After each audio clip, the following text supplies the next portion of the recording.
Welcome and welcome back to my channel. तो आज के आमी देखाबो এই কোরিয়ানদের গ্লাস স্কিন আর এত সুন্দর সিল্কি চুলের সিক্রেট, সেটাই আমি আজকে শেয়ার করব। তো ওদের সিক্রেটটা হচ্ছে রাইস ওয়াটার। রাইস ওয়াটার আছে প্রচুর ভিটামিনস আর অ্যান্টিঅক্সিডেন্ট। এটা ত্বককে ফর্সা করতে আর গ্লো করতে সাহায্য করে।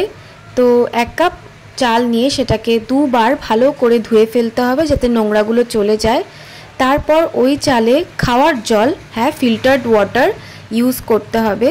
দিয়ে নিয়ে এটাকে ঢেকে রেখে প্রায় 48 ঘন্টা কি 24 ঘন্টা তো মিনিমাম রাখতেই হবে।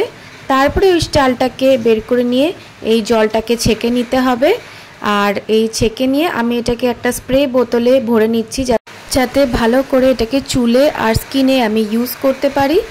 এবার চুলটা একদম খুব নোংরা হয়নি, তো সেই অবস্থাতেই এই চুলে আমি রাইস ওয়াটারটাকে ইভেনলি স্প্রেড করে দেব।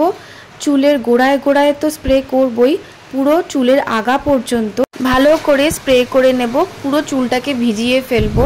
এই যে দেখুন মাথা পুরো ভিজে গেছে, আগায় পর্যন্ত আমি ভালো করে স্প্রে করে নিচ্ছি। চুলের জন্য ভীষণ ভালো, আগা ফাটার প্রবলেম এগুলো সব চলে যায় রাইস ওয়াটারে। এটা চাল সবার বাড়িতেই কম বেশি থাকে, তো আমরা এটাকে পাত্তা দিই না, কিন্তু কোরিয়ানদের মেইন গ্লাস স্কিন আর সুন্দর সিল্কি চুলের সিক্রেটই হচ্ছে চাল। এবার এটাকে 10 থেকে 15 মিনিট রাখার পরে একটা মাইল্ড শ্যাম্পু নিয়ে ভালো করে শ্যাম্পু করে নিচ্ছি। শ্যাম্পুটাকে কিন্তু ডাইরেক্ট স্ক্যাল্পে ইউজ করা উচিত না, আমি ওই জন্য পরিমাপটা দেখিয়ে দিলাম। কিছুটা জল নিয়ে তারপরে ডাইলিউট করে নিয়ে পাতলা করে নিয়ে শ্যাম্পুটাকে তবেই হেয়ারে ইউজ করতে হবে। Mild shampoo, sulphate free shampoo আমি এখানে ইউজ করেছি। তারপরে এটাকে টাওয়াল ড্রাই করে নেব। যাদের কাছে মাইক্রোফাইবার টাওয়াল নেই তারা সুতির গেঞ্জি, সেটা বেশি ভালো হয়। আর সুতির যে কোনো গামছা বা কটনের হতে হবে, সেটা ভালো করে চুলে ইউজ করতে পারেন। এরপরে আমি রাইস ওয়াটার কিছুটা ফ্রিজে রেখেছিলাম টোনার হিসাবে। দেখুন আমি স্নান করে উঠে এটাকে মুখে ইউজ করছি। আর তারপরে এটা ভালো করে অ্যাবজর্ব হয়ে যাওয়ার পরে আমি চুলটা ছেড়ে ফেলবো। চুলটা আমি ড্রায়ার ইউজ করি না, হেয়ার ড্রায়ারের গরম হাওয়াতে চুল কিন্তু নষ্ট হয়ে যায়। এই হালকা ভেজা চুলটা আমি এয়ার ড্রাই করে দেব, কারণ বেশিরভাগটা তোয়ালে শুষেই নিয়েছে। এবার এইভাবেই আমি এরপরের রেজাল্টটা আপনাদের দেখাবো। একদম কোরিয়ানদের মতন সেজে নিয়েছি। কোরিয়ানরা খুব বো ইউজ করে চুলে, তো আমিও সেটা লাগিয়ে নিয়েছি।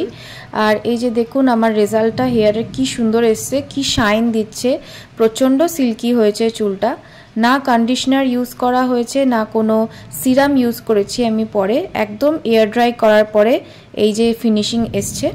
এরপরে দেখাই কোরিয়ানদের আরেকটা সিক্রেট হচ্ছে এই অ্যালোভেরা। অ্যালোভেরা এখন সবাই কম বেশি জানে যে কি কি ইউজেজ আছে আর কতটা উপকারী চুল আর স্কিনের জন্য। এখন সব ম্যাক্সিমাম হেয়ার আর স্কিন কেয়ার প্রোডাক্টে কিন্তু অ্যালোভেরা জেলটা ইউজ হয়, কিন্তু আমি আবার ডাইরেক্ট অ্যালোভেরাটা ইউজ করতে বেশি পছন্দ করি। তো একটা পাতা কেটে নিয়েছি, সেটাকে এবার জলে কিছুক্ষণ ডুবিয়ে রাখবো, কারণ অনেকেরই অ্যালোভেরা ডাইরেক্ট স্কিনে বা চুলে ইউজ করলে অ্যালার্জি আছে। তো সেই অ্যালার্জিটা যাতে না হয় তার জন্য অ্যালোভেরাটাকে কেটে জলের মধ্যে কিছুক্ষণ, মানে অনেকক্ষণই প্রায় ডুবিয়ে রাখলে সেই প্রবলেমটা না হওয়ার চান্সই বেশি, কারণ আমার নিজের অ্যালার্জি ছিল। এইভাবে ইউজ করার পরে আমার কিন্তু স্কিনে কোনো আর প্রবলেম হয় না অ্যালোভেরার থেকে। এরপরে এই গরমকালে দেখবেন বডি লোশন ইউজ করাটা কিন্তু খুব অসম্ভব লাগে, প্রচণ্ড ঘাম হচ্ছে, হিউমিডিটি বেশি, তাই বলে অনেকেই বডি লোশনটাকে স্কিপ করে যান, কিন্তু সেটা কিন্তু একদমই করা উচিত না। তো আমি তার জন্য এই অ্যালোভেরা জেলটাকেই পুরো বডিতে লাগিয়ে নিচ্ছি অ্যাজ এ বডি লোশন। এটা খুব লাইট ওয়েট, কুইক অ্যাবজর্বও হয়ে গেল আর স্কিনটা কিন্তু ময়শ্চারাইজও হয়ে গেল, স্কিনের জন্য কিন্তু ভালো। আবার কিছুটা অ্যালোভেরা জেল আমি নিয়ে নিচ্ছি। অ্যালোভেরার জুস তো ডাইরেক্ট খেতে আমি পারবো না, তাই ভাবছি তরমুজের সাথে অ্যালোভেরা জেলটাকে মিক্স করে স্মুদি বানিয়ে খাবো, তাতে তরমুজের গুণটাও থাকবে আর অ্যালোভেরার গুণটাও আমি পাবো। সবসময় বাইরে থেকে ইউজ করে না, ভেতর থেকেও কিন্তু স্কিন আর চুলকে ভালো করতে হয়, ওটাই বেশি কাজে লাগে।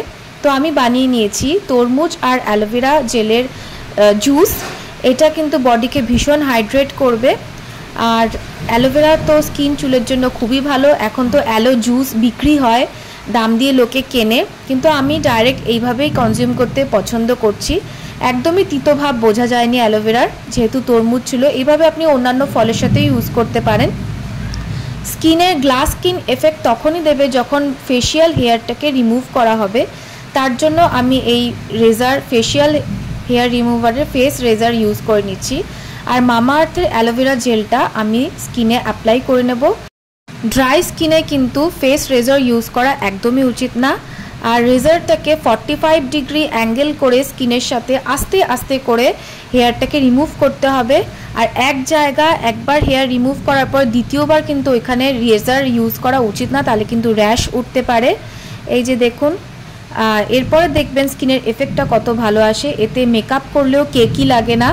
এরপরে যে রাইস ওয়াটার টোনারটা আমি বানিয়েছিলাম সেটা আমি অ্যাপ্লাই করে নিচ্ছি, যাতে স্কিনে কোনো ইরিটেশন বা র্যাশ না হয়। রেজাল্টটা দেখুন কত ভালো এসেছে। যদি ভিডিওটা ভালো লাগে তো প্লিজ সাবস্ক্রাইব করুন।